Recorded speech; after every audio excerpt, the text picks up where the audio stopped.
อนนี้นะคะก็ทางทีมข่าว NBT Connect นะคะได้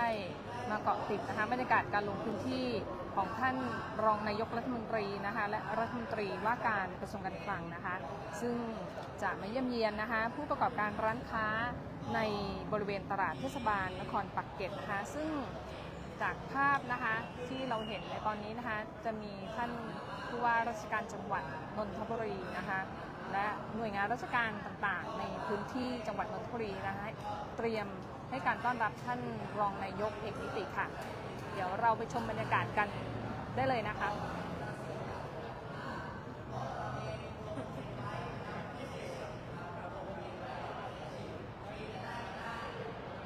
ซึ่งในช่วงเช้าที่ผ่านมานะคะท่านรองนายกรัฐมนตรีนะคะและรัฐมนตรีว่าการกระทรวงการคลังนะคะได้มีการเดินทางนะคะไปที่จังหวัดปทุมธานีนะคะเพื่อเป็นการหารือข้อราชการนะคะเกี่ยวกับสถานการณ์อุทกภัยในพื้นที่อำเภอสามโคกจังหวัดปทุมธานีนะคะรวมทั้งมีการเยี่ยมเยียนนะคะบ้านเรือนของผู้ประสบภัยที่บริเวณอำเภอสามโคกนะคะตำบลคลองหวายนะคะรวมทั้งนะคะเยี่ยมเยียนผู้ประกอบการร้านค้าในตลาดเทศบาลปทุมธานีด้วยกันค่ะซึ่งในส่วนของในเรื่องของคนละครึ่งพลัสนะคะวันนี้ก็ถือว่าเข้าสู่วันที่3แล้วนะคะที่จะเปิดให้ผู้ประกอบการร้านค้าต่างๆนะคะได้ลงทะเบียนคนละครึ่งพลัสกันซึ่งพรุ่งนี้ค่ะเป็นวันที่19นะคะจะเป็นวันสุดท้ายนะคะของการลงทะเบียนของผู้ประกอบการนะคะค่ะในขณะนี้นะคะก็เป็นบรรยากาศสดเลยนะคะที่ในภาพนะคะก็จะเป็นเห็นว่าจะมีหน่วยงานราชการต่างๆนะคะในพื้นที่จังหวัดนนทบุรีนะคะเตรียมการต้อนรับท่านรองนายกเอกนิติกันนะคะซึ่ง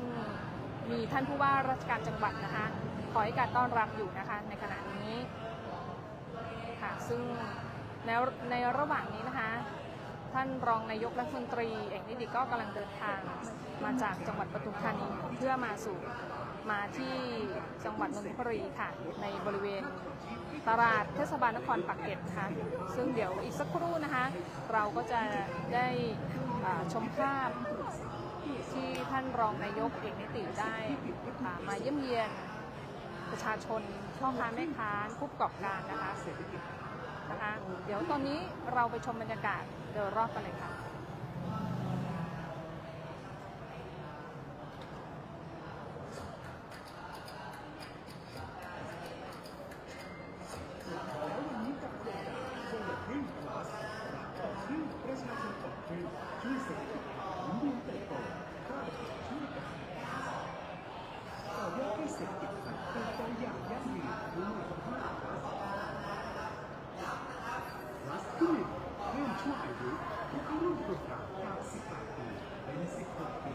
ค่ะนี่คือบรรยากาศสดนะคะที่คุณผู้ชมได้ชมกันในขณะนี้นะคะอยู่ที่เทศบาลนครปักเกร็ดหรือที่บริเวณตลาดนะคะนครปักเกร็ดนะคะซึ่งตอนนี้รถนะคะกำลังดูนะคะซึ่งตอนนี้ค่ะก็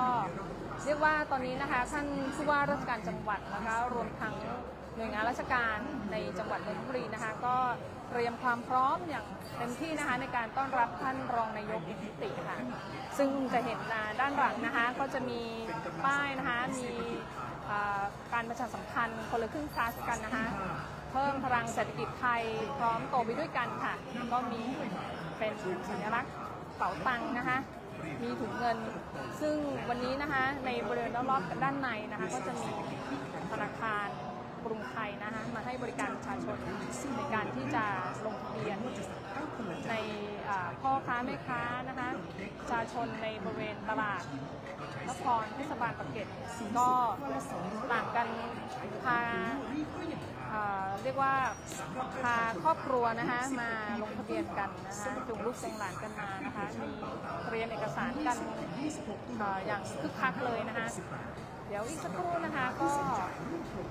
เราก็จะรอต้อนรับท่านรองนายกเอกนิติกันค่ะ จากทั่วประเทศเพราะนี่คือโครงการที่คนไทยทุกคนช่วยกัน plus เพื่อให้เศรษฐกิจไทยโตไปพร้อมกัน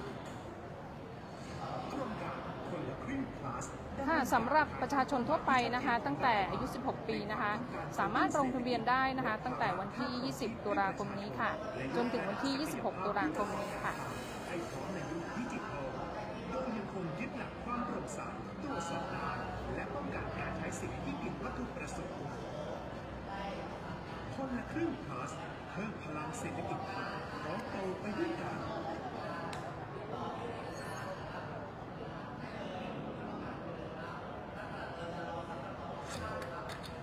ตอนนี้นะคะเราพาคุณผู้ชมไปชมบรรยากาศด้านในนะคะในระหว่างที่รอท่านรองนายกนะคะ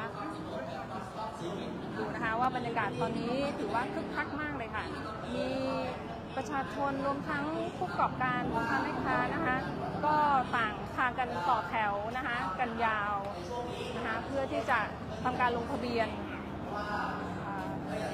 คนละครึ่ง plus กันนะคะเรียกได้ว่า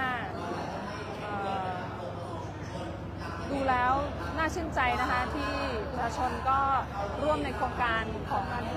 คนละครึ่ง plus กันนะคะด้านหน้าก็จะเป็นธนาคารกรุงไทยนะคะที่ให้บริการประชาชนในการลงทะเบียนค่ะอันนี้ถือว่าเป็นบรรยากาศสดๆเลยนะคะเดี๋ยวเราจะไปดูด้านหน้ากันนะคะว่าขณะนี้ท่านรองนายกได้เดินทางมาหรือยังนะแต่ดูแล้วน่าจะยังไม่มานะคะกำลังเดินทางอยู่นะคะเพราะว่าเมื่อช่วงเช้าท่านก็ไปเยี่ยมเยียนนะคะประชาชนที่ประสบอุทกภัยกันรวมทั้งตรวจราชการในพื้นที่จังหวัดปทุมธานีด้วยนะคะรวมทั้งมีการเยี่ยมเยียนนะคะพ่อค้าแม่ค้าผู้ประกอบการนะคะในตลาดปทุมธานีด้วยนะคะซึ่งก่อนหน้านี้ก็จะมีไลฟ์สดได้คุณผู้ชมก็ได้ติดตามมาโดยตลอดนะคะเดี๋ยวให้คุณผู้ชมได้ดูบรรยากาศสดๆกันเลยนะคะ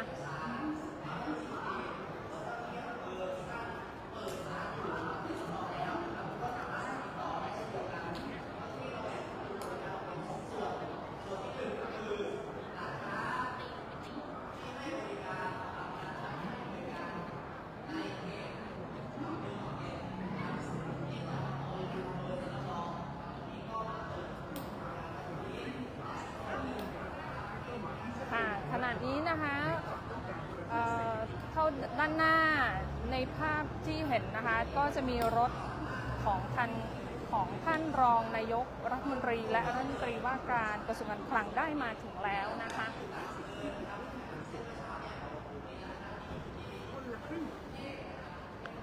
ค่ะตอนนี้เป็นบรรยากาศสดๆนะคะที่ทาง NBT Connect นะคะได้เกาะติดบรรยากาศการลงพื้นที่ของท่านรองนายกรัฐมนตรีนะคะและรัฐมนตรีว่าการกระทรวงการคลังนะคะซึ่งท่านได้ลงจากรถนะคะได้มีการพูดคุยนะคะกับหน่วยงานราชการทั้งท่านผู้ว่าราชการจังหวัดนนทบุรีค่ะและท่านกำลังจะเดินเข้างานนะคะ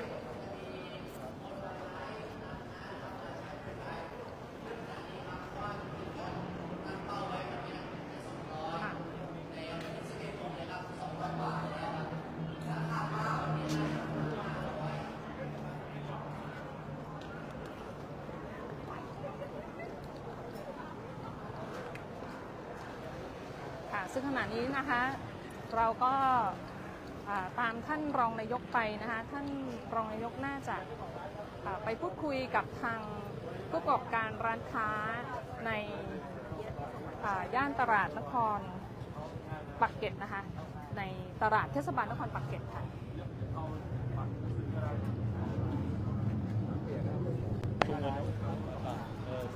จะมีได้ประโยชน์นะนี่เลยครับเขาไม่ยากนะไม่ยากครับขอบคุณมากนะ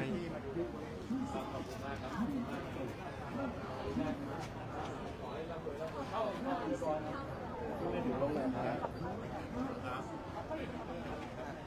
เชิญก็รอเลยครับ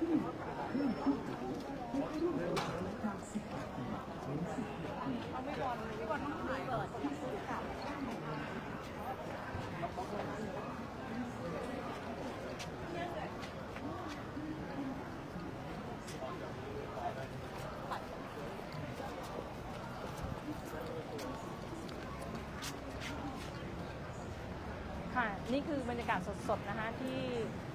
คุณผู้ชมได้ชมกันอยู่ณขณะนี้นะคะท่านรองนายกเอกนิตินะคะรองนายกรัฐมนตรีและรัฐมนตรีว่าการกระทรวงการคลังนะคะได้เข้าเยี่ยมเยียนนะคะผู้ประกอบการนะคะ นะครับยอดเนี่ยดีขึ้นเยอะแต่เพียงแต่ว่าร้านค้าเนี่ยกลัวในเรื่องของภาษีต้องบอกอย่างนี้เลยครับกลัวในเรื่องของภาษีแต่ผมเชื่อว่าสิ่งนี้ทำให้คนทำร้านยากได้เงินสร้างเศรษฐกิจที่แข็งแกร่งก็จริงๆดีครับอยากให้มีสัก2 เฟสถ้าเป็นไม่ได้ขออีกสัก2 เฟส เดี๋ยวบอกท่านนายกให้ ได้ครับยินดี ว่าเป็นพัก ครับผมคือที่ปกติก็ดีแล้วผมเชื่อว่าถ้าผม2 ตัวน่าจะดีกว่าเพราะออกเงิน ใช่ มันจะเป็นเรียกอะไรครับวงล้อ เงินจะหมุนไป ใช่ครับไปแล้วพี่ก็ไปซื้อต่อนะ ได้ครับ ซื้อบะหมี่ไปซื้อ ใช่ครับมันจะไปต่อก่อนลงไปถึงเกษตรกรยินดีครับผม พี่ต้องทำสมัคร2 ฝั่งนะฝั่งทั้งผู้ซื้อด้วยเวลาพี่ไปซื้อของพี่ ได้ด้วยครับได้ด้วย พรุ่งนี้เปิดวันแรกนะ ได้ครับ พี่ขอบคุณมากเลย ครับท่านครับ ร่ำรวยนะครับพี่แล้วอีกคนละครึ่งพลัสเนี่ยมันมีสอนขายออนไลน์ด้วยนะถ้าร้านพี่คงมากินแล้วติดใจ ผมไม่เข้าครับเพราะว่าออนไลน์เรียนตรงๆนะครับออกให้ลูกก็คือออนไลน์เนี่ยของผมว่าเข้าเดือนประมาณไม่30 กว่า%นะครับ นี่ผมบัตรนี่ผมคุยกับเขาแล้วเขานี่มันจะลดนี่ครั้งเนี้ยแบบเล่าอย่างของบางเจ้าเนี่ยคิดไม่ถึง 5% แต่ก่อนผมเคยเข้ามัน30 กว่า%วันนี้ผมคุยแล้วหลายเจ้าเนี่ยจะลดไม่ถึง 5%พี่ก็เลือกเอาเลยเจ้าไหนที่คิดแพงเราก็ไม่เข้า ได้ครับ เพราะเป็นสิทธิ์ของเรา มีทั้ง5 แพลตฟอร์ม5ไอแอป ผม เนี่ย เคยเข้ากับขายาทไลแมน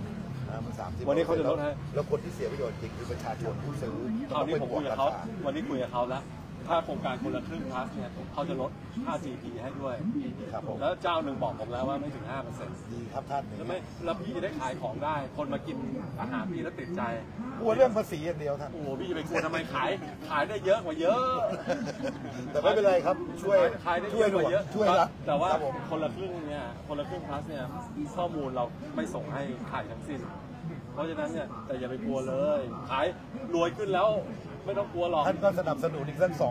สองไฟนะครับ 2 เฟ จะ ส ได้เป็น ใช่ไหมเดี๋ยวผม จะได้เป็นต่ออีกรอบหนึง เดี๋ นะค ย รั ว บ บอกท่านนายกให้เลย ได้ครับครับผมครับท่านครับครับผมครับท่านนายก สวัสดีครับพี่ครับผมพี่เข้าโครงการพี่ครับ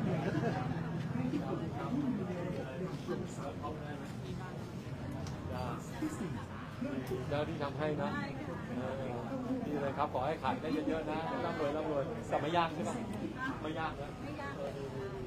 นะครับขอให้ขายได้เยอะๆนะครับ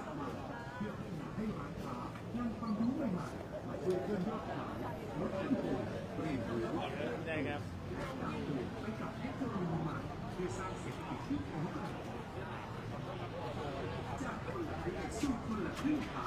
ไม่ว่าจะสั่งข้าวคนละจานชาเขียวคนละแก้วขนมเค้กคนละชิ้นหมูคนละหลายชิ้นบนไทยสุดสูงสุดวันละ300 บาทก็ยังได้สำหรับประชาชนอายุ16 ปีขึ้นไปสมัครรับสิทธิ์ผ่านแอปพลิเคชัน เราจะขายของออนไลน์ 20-21 ตุลาคม เผื่อคนเข้ามาเขาอยากสั่งซื้อเพิ่มจะก็มารับตามเลยครับรับเ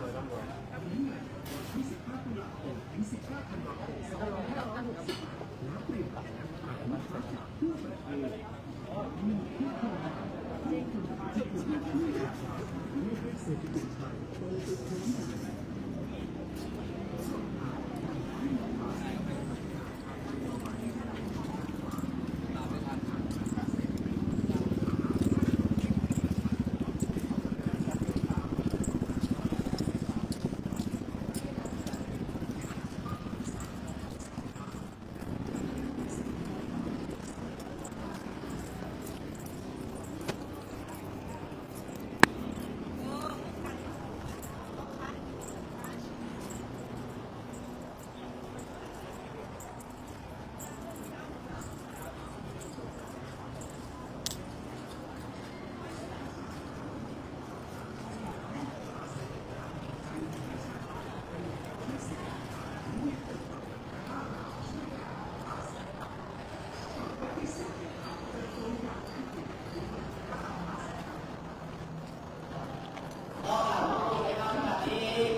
โครงการคนละครึ่งพลัสครับ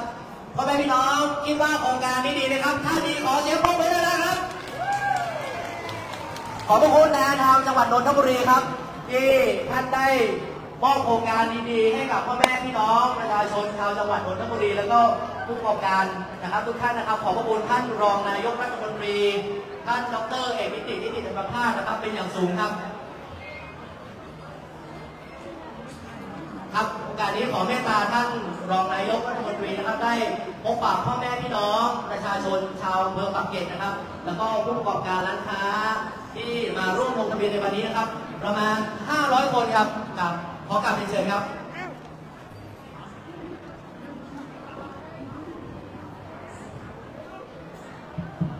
ครับก็เรียนท่านผู้ว่าราชการจังหวัดนะครับท่านนายอำเภอท่านนายกแล้วก็แขกผู้มีเกียรติแล้วก็พี่ๆน้องๆชาวจังหวัดนนทบุรีนะครับก็ดีใจที่ทุกคนมากันคึกคักนะครับโครงการคนละครึ่ง plus ก็วันนี้มีน้องๆพี่ๆธนาคารกรุงไทยมาช่วยลงทะเบียนด้วยนะครับก็โครงการนี้เนี่ยเป็นโครงการของภายใต้การนำของท่านนายกอนุทินชาญวิรกูลนะครับท่านก็ต้องการให้เศรษฐกิจไทยคึกคักแล้วก็อยากให้พี่น้องทุกท่านเนี่ยที่ขายของเนี่ยเรามีโอกาสจะได้ขายได้มากขึ้นจะได้กระตุ้นเศรษฐกิจในช่วงไตรมาสสุดท้ายของปีนี้และที่สำคัญเนี่ยพวกท่านนอกจากขายได้มากขึ้นแล้วเนี่ยในด้านอีกด้านหนึ่งท่านก็เป็นคนซื้อของเหมือนกันในด้านคนซื้อของท่านก็ต่อไปจะได้ลดรายจ่ายครับเพราะว่าท่านออกแค่ครึ่งเดียวรัฐออกให้อีกครึ่งหนึ่งง่ายๆก็คือลดไป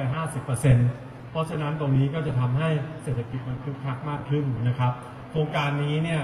เราตั้งใจที่จะช่วยลดรายจ่ายของพี่น้องประชาชน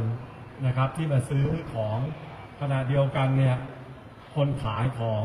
ก็สามารถจะขายได้มากขึ้นมีรายได้ได้มากขึ้นและเราก็ตั้งใจที่จะว่านอกจากขายของได้มากขึ้นคนละครึ่ง plus เนี่ยเราจะมีในถุงเงินแล้วก็ในโครงการที่เราจับมือร่วมกับแอปต่างๆนะครับที่ขายของออนไลน์ที่จะมาสอนเผื่อพี่ๆเนี่ยจะได้ขายของออนไลน์เป็นอาจจะขายในตลาดได้เยอะอยู่แล้วจะเยอะขึ้นแน่นอนจากโครงการคนละครึ่ง plus แต่เกิดมาซื้อของร้านพี่แล้วติดใจเขาจะสั่งออนไลน์ได้พี่ๆจะได้ขายของได้มากขึ้นอันนี้ก็จะเป็นส่วนหนึ่งที่จะทำให้พี่ๆเนี่ยขายออนไลน์เป็นมีรายได้มากขึ้นจะได้ขายปังๆนะครับเดี๋ยวจะมีโครงการที่มาอบรมช่วยทำให้พี่ๆเนี่ยมีรายได้ได้มากขึ้นนะครับอันนี้ก็เป็นโครงการหนึ่งภายใต้การนำของท่านนายกอนุทินนะครับแล้วก็ยังมีโครงการที่จังหวัดนนทบุรีเนี่ยจะได้ประโยชน์มากๆก็คือเดี๋ยววันอังคารนี้เนี่ยเราจะมีโครงการก็เรียกว่าสนับสนุนการท่องเที่ยวโดยเฉพาะท่องเที่ยวเมืองรองนะครับจังหวัดนนทบุรีนี่ก็น่าจะเป็นเมืองรองเพราะฉะนั้นจริงๆนนทบุรีนี่สวยมากนะครับแถบริมน้ำเนี่ยมีโรงแรมหลายแห่งตรงนี้เนี่ยรัฐบาลเองก็จะง่ายๆก็คือใครที่มาท่องเที่ยวนนทบุรีเนี่ยมันจะมีค่าลดหย่อนภาษีให้นะครับมาซื้อของพักที่โรงแรม 10,000 บาทหักได้ 1.5 เท่าเป็น 15,000 บาทมันก็ทำให้เศรษฐกิจนนทบุรีคึกคักนะครับแล้วก็งบอบรมสัมมนาเนี่ยเราพยายามสนับสนุนให้ส่วนราชการเนี่ยที่ไปอบรมสัมมนาปกติเราจะจัดกันในช่วงปลายปีงบประมาณเรามติครม.ที่จะเข้าวันอังคารนี้ก็จะทำให้หน่วยราชการต่างๆเนี่ยให้มาเที่ยวเมืองรองเป็นลำดับแรกก็จะทำให้เศรษฐกิจนนทบุรีคึกคักมากขึ้นนะครับทั้งราชการรัฐวิสาหกิจนะครับแล้วก็ท้องถิ่นด้วยนะครับก็ตรงนี้จะทำให้พวกท่านแล้วเวลาเข้ามาท่องเที่ยวก็จะมาจับจ่ายใช้สอยมากขึ้นใช้ทั้งคนละครึ่ง plus แล้วก็ทำให้เศรษฐกิจคึกคักมากขึ้นก็อันนี้จะหวังให้ทุกท่านเนี่ยมีรายได้ที่มากขึ้นแล้วก็ร่ำรวยมากขึ้นนะครับก็อันนี้เป็นโครงการที่ท่านนายกฝากมานะครับก็ขอขอบคุณทุกท่านนะครับใครติดขัดอะไรเดี๋ยวพี่น้องคนไทยวันนี้ก็พร้อมจะช่วยดูแลนะครับแล้ววันพรุ่งนี้จะเป็นวันแรกที่เปิดให้พี่น้องไปลงทะเบียนในฐานะผู้ซื้อวันนี้พี่ๆหลายคนอาจจะมาลงในฐานะผู้ขายนะครับเพราะมาสมัครถุงเงินเนี่ยจะเป็นถุงเงินให้พี่ๆรับเงินได้ร่ำรวยแต่วันพรุ่งนี้เนี่ยจะเป็นเป๋าตังค์เวลาพี่ๆไปซื้อของเนี่ยก็จะลดได้ครึ่งหนึ่งเพราะรัฐช่วยจ่ายครึ่งหนึ่งนะครับก็ขอให้ทุกท่านร่ำรวยนะครับขายของได้เยอะๆนะครับขอบคุณนะครับ ครับโครงการนี้เพื่อเป็นการขอบคุณท่านรองนายกรัฐมนตรีและรัฐมนตรีว่าการกระทรวงการคลังท่านดร.นิติธรรมภาสขอเสียงปรบมือดังๆอีกครั้งนะครับโครงการนี้ดีไหมครับถ้าดีขอเสียงดังๆหน่อยขอบคุณครับขอบคุณท่านเอกนิติธรรมภาสเป็นอย่างสูงครับที่ได้เมตตามาให้กำลังใจกับเจ้าหน้าที่ปฏิบัติงานแล้วก็ผู้ประกอบการร้านค้าทุกท่านครับเราเห็นวันนี้ตอนนี้คิว250แล้วครับขอบคุณท่านจริงๆนะครับขอให้โครงการดีๆอย่างนี้โดยรัฐบาลนะครับได้เกิดขึ้นกับจังหวัดนนทบุรีและก็ขอให้ไม่เคยได้ลงสู่พ่อค้าแม่ค้านะครับอย่างจริงจังขอบคุณท่านรองนายกรัฐมนตรีครับขอเสียงปรบมือเลยครับ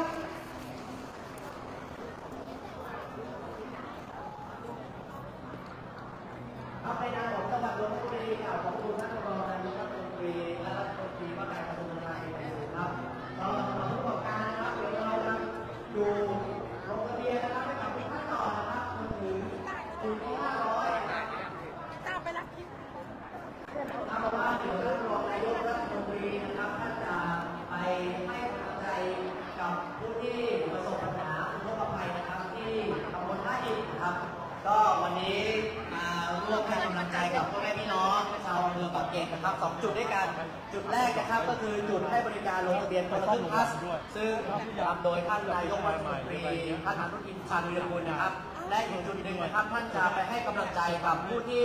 ประสบปัญหาอุทกภัยนะครับที่ตำบลท่าอิฐครับที่นนทบุรี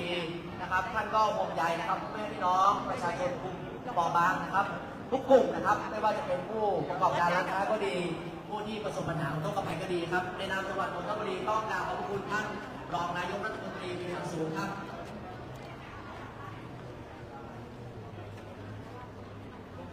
สำหรับพ่อแม่พี่น้องนะครับที่ลงทะเบียนอยู่นะครับตอนนี้ลงทะเบียนต่อได้เลยนะครับก็ขอให้มีเอกสารให้พร้อมนะครับเอกสารให้พร้อมแล้วก็ยื่นนะครับอยู่ได้เลยนะครับที่บริเวณโต๊ะลงทะเบียนซึ่งวันนี้ท่านคนพรนะครับสีชุมจันทร์ท่านประหลัดกระทรวงการแอมเภอนะครับได้จากเจ้าหน้าที่ของบริการอยู่ก็ขอให้ไปลงทะเบียนได้เลยนะครับครับมีรัก24 ชั่วโมงครับครับเอาไม่เป็นไรจ้ะโอเคได้เลยไม่เป็นไรอยู่กลัวไม่เป็นไรโอ้รู้เป็นห่วงด้วยนี่ดูแลไม่เป็นไรโอเคได้จ้ะไม่เป็นไรจ้ะโอเคไม่เป็นไรน้องโอเคเดี๋ยวอุตส่าห์โอ้ไม่เป็นไรเป็นขอบคุณมากครับอัปเดตจำนวนของร้านค้าที่เข้าโครงการตอนนี้ครับก็วันนี้ผมมาลงพื้นที่ที่ปทุมธานีแล้วก็นนทบุรีนะครับต้องบอกว่ามานอกจากไปเยี่ยมเรื่องอุทกภัยไปดูแลชาวบ้านแล้วก็มาเปิดตัวโครงการคนละครึ่ง plus ก็ดีใจที่เห็นทุกคนตื่นเต้นมากนะครับเมื่อกี้ไปตลาดที่นนทบุรีแล้วก็ไปที่ปากเกร็ดแล้วก็ไปที่สามโคกนะครับก็จะเห็นว่าทุกคนคึกคักมากเลยวันนี้ตัวเลขล่าสุดที่เช็คถึงเมื่อวานนี้นะครับประมาณ 200,000 กว่าล้านแล้วภายในไม่ถึงสัปดาห์นะครับ200,000 กว่าร้านค้าก็น่าจะมีคนเข้ามาเยอะกว่านี้ก็อยากเชิญชวนนะครับแล้วเราเปิดลงทะเบียนร้านค้าเนี่ยไปจนถึงวันที่19 ธันวาคมเพราะฉะนั้นเนี่ยใครพร้อมเมื่อไหร่ก็มาลงทะเบียนเพราะฉะนั้นตรงนี้เนี่ยมันจะช่วยทำให้ท่านโอกาสขายของได้มากขึ้นมีรายได้ได้มากขึ้นแล้ววันพรุ่งนี้เนี่ยจะเป็นวันแรกที่เปิดให้ประชาชนผู้ใช้ร้านค้าเนี่ยวันนี้ที่เขามาสมัครกันเนี่ยคืออันนึงคือเป็นถุงเงินนะครับถุงเงินเนี่ยก็ไว้รับเงินเวลาคนที่คนละครึ่งเนี่ยผู้ใช้เขาจะได้มาจ่ายได้ก็จะเข้าถุงเงินของท่านเลยนะครับส่วนฝั่งผู้ใช้เนี่ยเราก็จะลดรายจ่ายให้ประชาชนวันพรุ่งนี้เนี่ย20 ล้านสิทธิ์จะเปิดให้ประชาชนได้เข้าลงทะเบียนเพราะฉะนั้นก็อยากเชิญชวนนะครับให้เข้ามาลงทะเบียนตรงนี้ก็จะช่วยลดรายจ่ายให้ได้ครึ่งหนึ่งเพราะว่าเวลาท่านออกไปครึ่งหนึ่งรัฐออกให้อีกครึ่งหนึ่งนะครับตอนนี้ร้านค้าหลายๆส่วนเนี่ยก็ยังรู้สึกว่าเหมือนจะสับสนเกี่ยวกับเรื่องของการภาระภาษีจากการเข้าร่วมโครงการอยากให้ท่านทำความเข้าใจนิดนึงว่าเข้าโครงการนี้ได้รับการยกเว้นภาษีหรือดูแลภาษียังไงบ้างต้องบอกว่าร้านค้าอย่าไปกลัวเลยครับภาษีเพราะว่าจริงๆเนี่ยต้องบอกภาษีเป็นหน้าที่เนาะแต่ว่าในเรื่องของโครงการคนละครึ่ง plus เนี่ยในเนี้ยประชาชนกังวลแต่ต้องบอกว่าอันนี้เนี่ยโครงการคนละครึ่ง plus เนี่ยเราอยากจะดูแลในเรื่องความปลอดภัยของข้อมูลได้มีข้อตกลงกับธนาคารกรุงไทย นะครับซึ่งดูแลเราจะไม่เปิดเผยข้อมูลให้ใครใดๆทั้งสิ้นไม่ว่าจะเป็นกรมสรรพากรกรมใดๆหน่วยราชการใดๆจะไม่มีการเปิดเผยข้อมูลเพราะฉะนั้นตรงนี้อยากให้ประชาชนร้านค้ามั่นใจได้ก็อยากให้พวกเรานะครับสบายใจแต่ว่าตรงนี้ก็ต้องบอกตรงๆว่ายังไงก็แล้วแต่เนี่ยที่สำคัญคืออยากให้ยอดขายมากขึ้น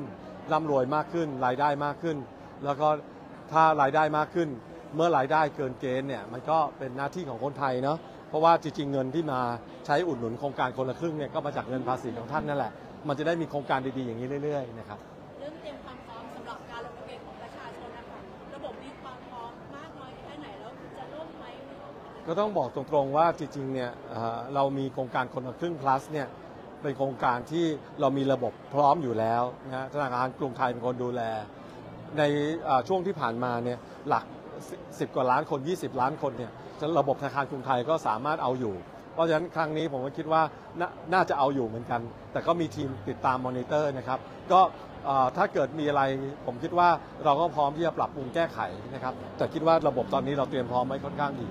ท่านอธิบายนิดนึงทำไมถึงต้องเป็นผู้ค้าแล้วก็ประชาชนที่อยู่ในเฟส5เฟสอื่นๆอย่าง1 2แล้วเขาอาจจะไม่ได้อยู่แบบยืนยันใน4 5อย่างเงี้ยแล้วต้องเรียนอย่างนี้ครับว่าร้านค้าเนี่ย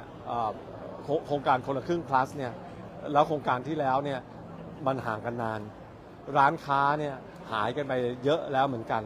นอกจากหายไปเยอะแล้วเนี่ยร้านค้าที่ไม่แอคทีฟแล้วเดี๋ยวนี้เราก็ทราบเนาะว่ามันมีโครงการที่มาหลอกคนมีไอ้พวกสแกมเมอร์ต่างๆทั้งหลายที่มาหลอกร้านค้าต่างๆเราอยากให้เพื่อความปลอดภัยของร้านค้าเองถึงต้องมีการยืนยันตัวตนเพื่อให้เกิดความปลอดภัยของท่านเองอันนี้เพื่อความปลอดภัยเพราะมิฉะนั้นเนี่ยอาจจะเกิดปัญหาได้ถ้าเกิดเราเปิดระบบให้ง่ายแล้วมีคนง่ายๆคนที่เขาไม่หวังดีกับเราเนี่ยมาทำแอบอ้างเป็นร้านของท่านเนี่ยอันนี้มันจะยิ่งปัญหามากขึ้นผมเชื่อว่าเราออกแบบระบบอย่างรอบคอบอาจจะใช้เวลานิดนึงแต่เพื่อความปลอดภัยของร้านค้าของท่านเองนะครับขอบคุณมากครับครม.กระตุ้นเศรษฐกิจใช่ครับก็วันอังคารนี้จะมีนำเสนอเข้าครม.กระตุ้นเศรษฐกิจซึ่งจังหวัดที่ผมดูแลเนี่ยทั้งปทุมธานีนนทบุรีนะครับและจังหวัดปริมณฑลเนี่ยที่ผมลงพื้นที่นะครับวันนี้เนี่ยก็เป็นจังหวัดเมืองรองเราต้องการทำให้เศรษฐกิจเนี่ยเขาคึกคักต้องบอกว่าอย่างจังหวัดนนทบุรีเนี่ยคนไม่ค่อยหยุดพักหรอกปทุมธานีก็เหมือนกันคนจะขับผ่านไปเลยวันนี้เราจะมีโครงการที่สนับสนุนการท่องเที่ยวเมืองรองอย่างถ้าประชาชนอยากมาเที่ยวริมแม่น้ำเจ้าพระยามาพักโรงแรมสวยๆริมแม่น้ำเจ้าพระยาเนี่ยใช้จ่าย10,000หักภาษีได้ 1.5 เท่าก็คือ 15,000 ก็ทำให้เกิดเศรษฐกิจคึกคักขณะเดียวกันเนี่ยเรามีงบประมาณที่ส่วนราชการท้องถิ่นรัฐวิสาหกิจเนี่ยเราจัดงบประมาณปกติจะไปจัดกันตอนไปแย่งกันจัดตอนไตรมาสสุดท้ายของปีงบประมาณมติครม.ที่นำเสนอเนี่ยจะให้มาเลื่อนจัดในช่วงภายในมกราคมนี้นะครับอันนี้ให้ต้องบอกว่างบประมาณเนี่ยให้เบิกจ่ายให้ได้ 60% ของงบอบรมสัมมนาเศรษฐกิจก็จะยิ่งคึกคักนอกจากนั้นเนี่ยเรายังช่วยร้านค้าเมื่อกี้เจอพี่สาวคนหนึ่งบอกว่าทำโรงแรมก็เลยบอกว่านอกจากนั้นเนี่ยเราเพื่อความยั่งยืนให้เขาเพิ่มขีดความสามารถการแข่งขันมีโรงแรมที่ดีเราจะให้เขาสามารถลดหย่อนภาษีที่มาทำปรับปรุงโรงแรมได้ด้วยติดแอร์ใหม่ปูพรมใหม่ทำให้โรงแรมดีขึ้นจะได้ขายได้มากขึ้นคนก็อยากมาเที่ยวมากขึ้นอันนี้หักค่าใช้จ่ายได้มากขึ้นอันนี้ก็เป็นโครงการที่เราจะทำเข้ามานะครับไม่ทันเริ่มโครงการคนละครึ่งเลยแต่ว่าเริ่มมีเสียงเรียกร้องอยากให้ทำแบบต่อไปอีกท่านว่าครับก็เมื่อกี้มีคนยังไม่ทันเริ่มเลยก็ดีใจนะครับท่านนายกคงจะดีใจเพราะว่าเดี๋ยวจะไปกราบเรียนท่านว่าเสียงตอบรับดีมากอยากให้มีเฟส 2ก็เดี๋ยวจะไปนำเรียนท่านนะครับก็เดี๋ยวขอไปกราบเรียนท่านนายกว่าประชาชนตอบรับดีมากก็อยากให้คึกคักก่อนเฟสนี้นะครับแล้วเดี๋ยวเฟส 2เดี๋ยวจะรีบนำเรียนท่านนายกให้พิจารณานะครับครับขอบคุณมากนะครับขอบคุณนะครับขอบคุณนะครับ